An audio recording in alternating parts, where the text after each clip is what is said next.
Le Seigneur soit avec vous. Et avec votre esprit. Évangile de Jésus-Christ selon saint Jean. Gloire à toi, Seigneur.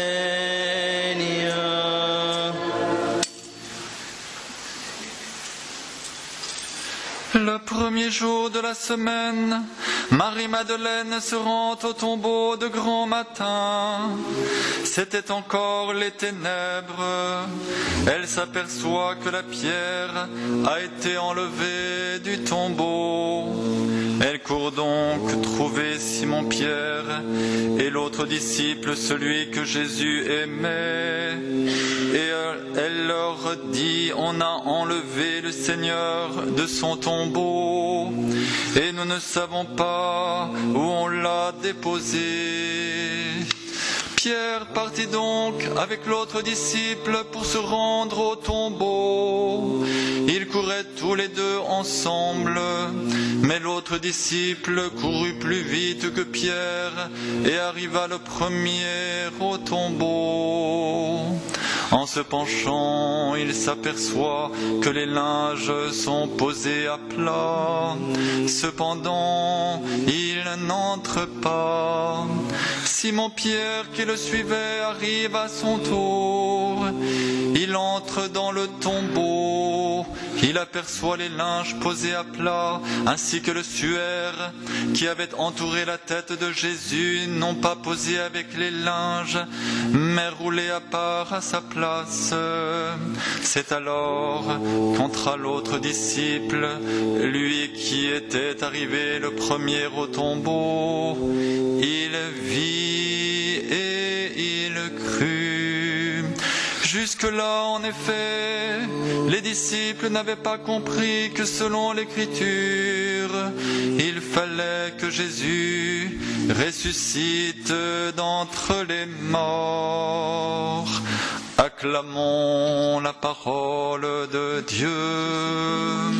Le Christ est ressuscité, le Christ est ressuscité, le Christ est ressuscité. Le Christ est ressuscité, le Christ est ressuscité, le Christ est ressuscité. Le Christ est ressuscité, le Christ est ressuscité, le Christ est ressuscité. Le Christ est ressuscité, le Christ est ressuscité, le Christ est ressuscité. Alléluia, Alléluia, Alléluia, Alléluia, Alléluia, Alléluia. Le Christ est ressuscité, le Christ est ressuscité, le Christ est ressuscité. Le Christ est ressuscité, le Christ est ressuscité, le Christ est ressuscité. Le Christ est ressuscité, le Christ est ressuscité, le Christ est ressuscité. Le Christ est ressuscité, le Christ est ressuscité, le Christ est ressuscité. Alléluia, Alléluia, Alléluia, Alléluia, Alléluia, Alléluia.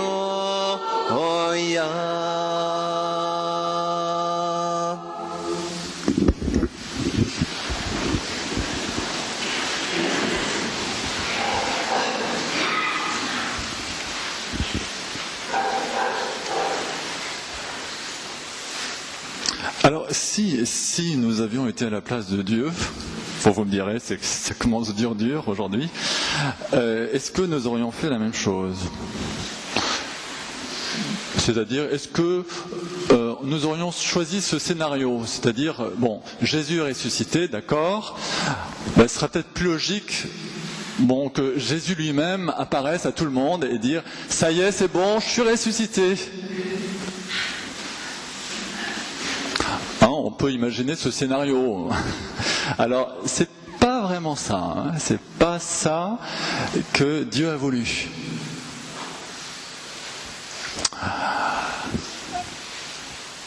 Pédagogie de Dieu. À la place de ce scénario, donc, qui aurait été pour chacun de nous peut-être un peu plus facile, à la place de ce scénario, eh bien, les disciples, qui sont Pierre et Jean, entre parenthèses, qui étaient présents à la Transfiguration, présents à Gethsémani, ces deux disciples ne vont pas voir Jésus ressuscité tout d'abord. Ils voient un tombeau vide. Génial. Quelle joie. Vous trouvez ça facile, vous ? Trouver un tombeau vide. Avec les linges, il y a quand même une insistance sur les linges posés. En voyant les linges, c'est clair pour eux, il est ressuscité. Puis tout d'un coup, tous les circuits intérieurs se font. Oui, il nous avait parlé des Écritures. Oui, il nous avait dit qu'il ressuscitera. Tous les circuits intérieurs se remettent en place. Mais enfin, quelle pédagogie de Dieu. On n'en est pas, si vous voulez, à la même pédagogie que ce qu'il avait fait, Dieu, au désert. Tout le peuple voyait le feu, la montagne qui brûlait, etc. Non, là, ce que Dieu veut d'abord, c'est susciter la foi dans le cœur de ses disciples qui sont piliers de l'Église, Pierre, Jean. En respectant totalement ce qu'ils sont, Dieu ne s'impose pas. Donc Dieu renonce aux signes très très frappants. Par exemple, Jésus ressuscité, bonjour. Enfin voilà, je ne sais pas ce qu'il aurait dit en premier. Hein. La paix soit avec vous. Non, en premier, ils auront ce signe. Ça nous fait penser, bien sûr, à la crèche, une trentaine d'années avant, où un autre signe était proposé au berger cette fois-ci. Vous verrez un enfant emmailloté de linge. À vous de faire le reste du travail, c'est-à-dire de croire que cet enfant, il est enfant et Dieu, roi d'Israël, et tout ça, et tout ça. Emmailloté de linge dans une crèche. Voilà. Dieu respecte l'homme à tel point qu'il ne s'impose pas, et aujourd'hui encore, il se propose à notre foi. C'est une proposition. Car il nous aime trop pour imposer la chose. Tu vas croire ou pas ? Vous voyez, ce qui demande de notre part un travail intérieur d'accueil, d'écoute, car nous avons besoin d'écouter les témoins. Ces témoins qui, comme nous, sont passés par l'épreuve de la foi devant un signe. Ensuite, ils auront, oui, des apparitions, des visions, oui. Ensuite seulement. Pour nous, c'est le même chemin. Ce qui demande de notre part, si vous voulez, d'être restauré dans la confiance. La confiance, c'est le premier fruit que nous pouvons demander aujourd'hui. Pouvoir dire à un homme qui lui-même est Dieu, et avec tout son cœur, j'ai confiance en toi. Franchement, entre nous, hein, mais seulement entre nous. Est-ce que tu arrives à dire ça à un être humain ? J'ai confiance en toi. Non mais soyons honnêtes. 100%. J'ai confiance en toi. Tu y arrives ? De dire ça à ton conjoint, à ta mère, à ton père, à ton fils, à ton ami, tu y arrives ? Vous allez dire, je vais réfléchir. Souvent notre confiance est brisée. Il y a un fond de méfiance en chacun de nous. Oui, on ne peut plus faire confiance en personne, de toute façon, regardez, avec tout ce qu'ils nous mettent. Voilà. Alors nous allons être guéris dans notre confiance fondamentale, en ce mystère de Pâques.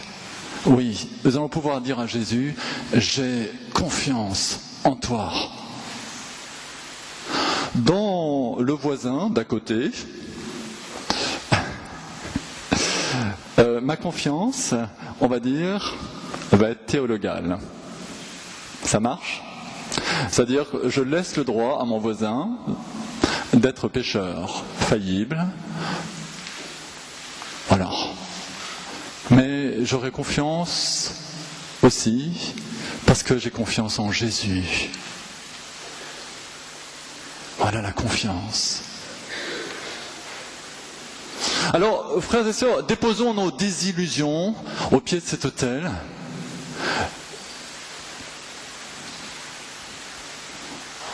Tout ce qui est un peu déçu, nos déceptions. Nous avons peut-être été déçus en amour, déçus par nos amis, par nos proches, trahis comme Jésus, rejetés, abandonnés comme Jésus. Aujourd'hui, disons à un homme, Dieu, j'ai confiance en toi.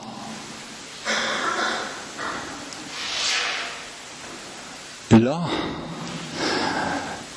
est la brèche qui va permettre à la grâce de Dieu de nous rejoindre.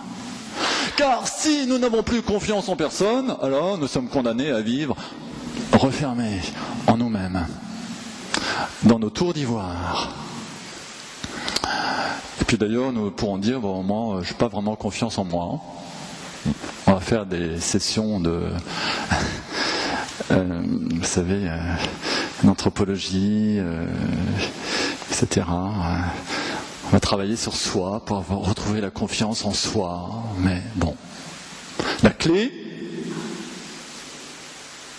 c'est de mettre notre confiance dans le Seigneur.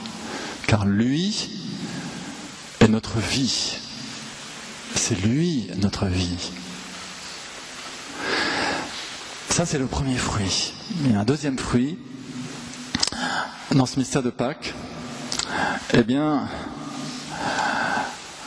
nous accueillons la victoire de Jésus. Le début de l'évangile de Saint Jean nous dit que le Christ, le Verbe, lui seul connaît Dieu, et il est tourné vers le Père, tourné vers le sein du Père. Jésus reste tourné vers le Père dans sa passion et dans sa résurrection. Il reflète pleinement la gloire du Père. Et puisque Dieu l'a ressuscité,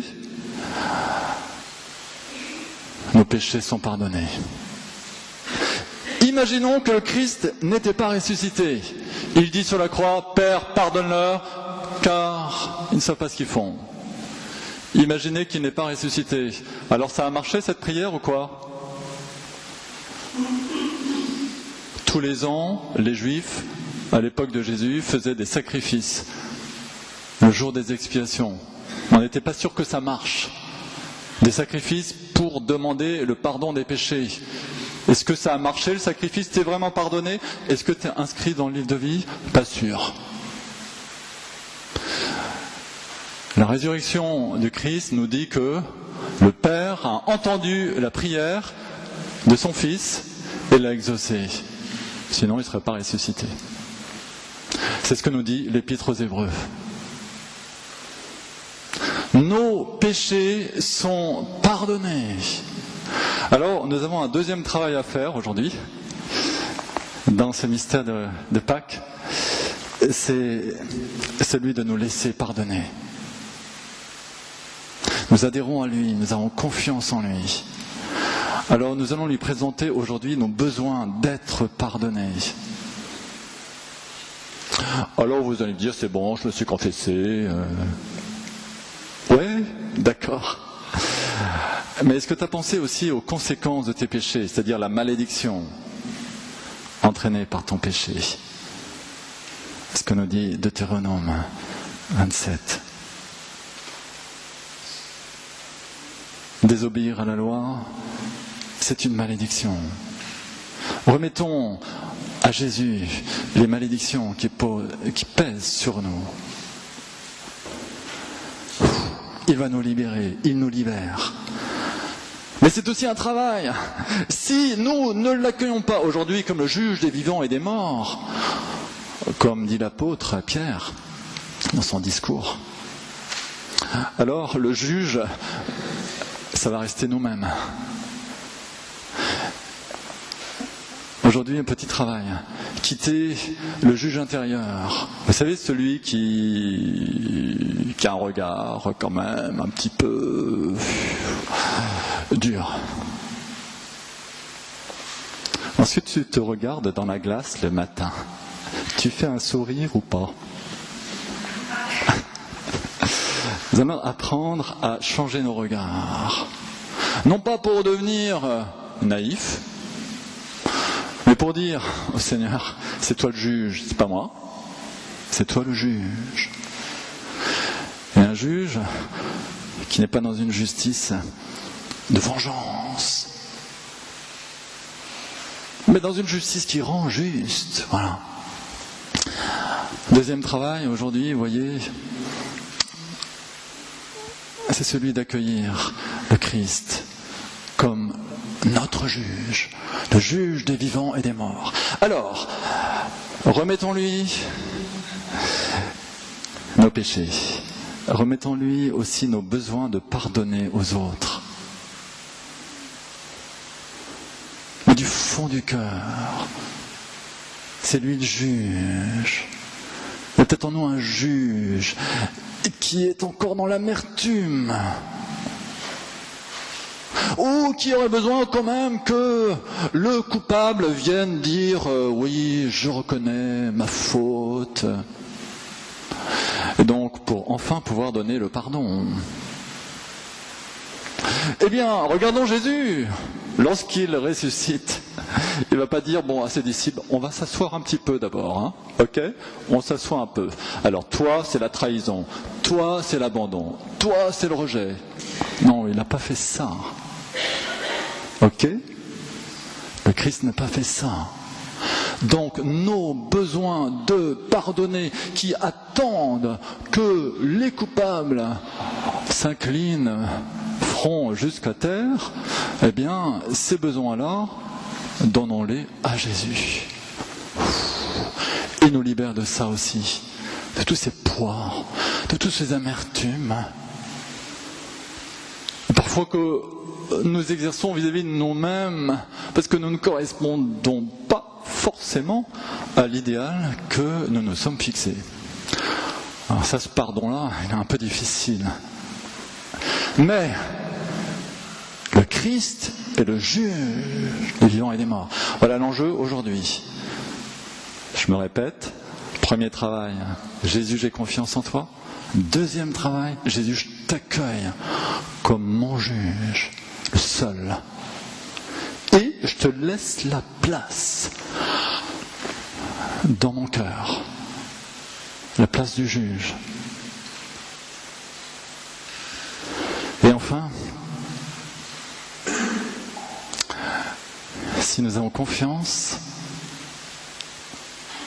en celui qui est ressuscité, qui est vivant et qui fait alliance avec nous, si nous le laissons nous réconcilier avec le Père, les uns avec les autres, au-delà de nos logiques humaines, oui, alors nous pouvons aussi vivre tournés vers le Père. Et ça, c'est le troisième travail, troisième enjeu. Puisque le Christ est ressuscité et qu'il est vivant au milieu de nous, en chacun de nos cœurs, il nous propose une vie nouvelle.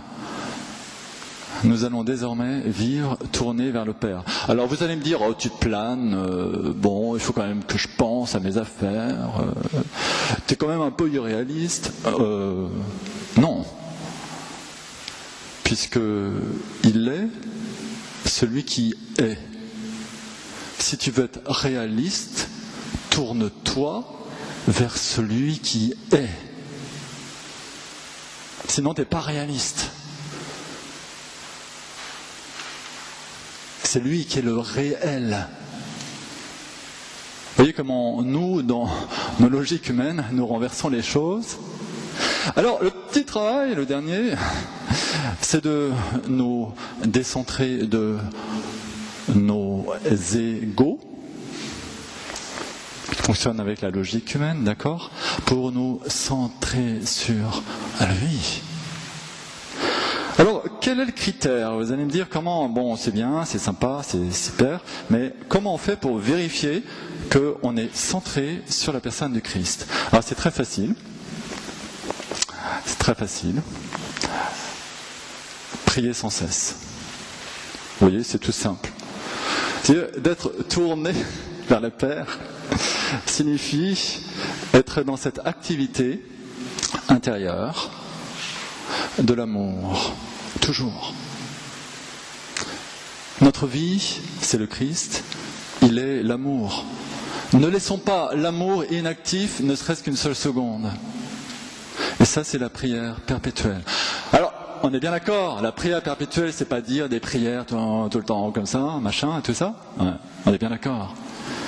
Mais c'est cet amour que nous portons au Père comme une offrande et à chaque instant. De préférence jour et nuit. Lorsque vous avez des insomnies la nuit, plutôt que de dire ouais, je dors toujours pas, pourquoi pas se tourner vers le Père. Lorsque dans la journée, le poids, ce que nous avons à faire, on va subir éventuellement, est trop lourd, alors tournons-nous vers le Père. Et enfin, deuxième critère pour savoir si nous sommes tournés vers le Père, avec cette prière qui est adoration, qui est louange intérieure, c'est bien sûr la miséricorde. Vérifions que nous avons un regard de bienveillance, un regard de miséricorde. Ça, c'est le critère indubitable. Comment est-ce que je regarde ceux qui m'ont offensé? Alors, frères et sœurs, bénissons le Seigneur, puisque c'est un ressuscité qui a fait alliance avec nous et qui nous dit « Je suis avec vous jusqu'à la fin des temps, je suis avec vous ». Il est là, vivant, au milieu de son Église et dans nos cœurs. Alors, ne le laissons pas seul. Donnons-lui la place qu'il mérite, car il est le roi des rois, le juge des vivants et des morts. Donnons-lui toute la place pour que nous puissions dire, à l'instar de l'apôtre, ce n'est plus moi qui vis, mais c'est le Christ qui vit en moi. Alors seulement, nous serons des hommes et des femmes vivants. Bénissons le Seigneur.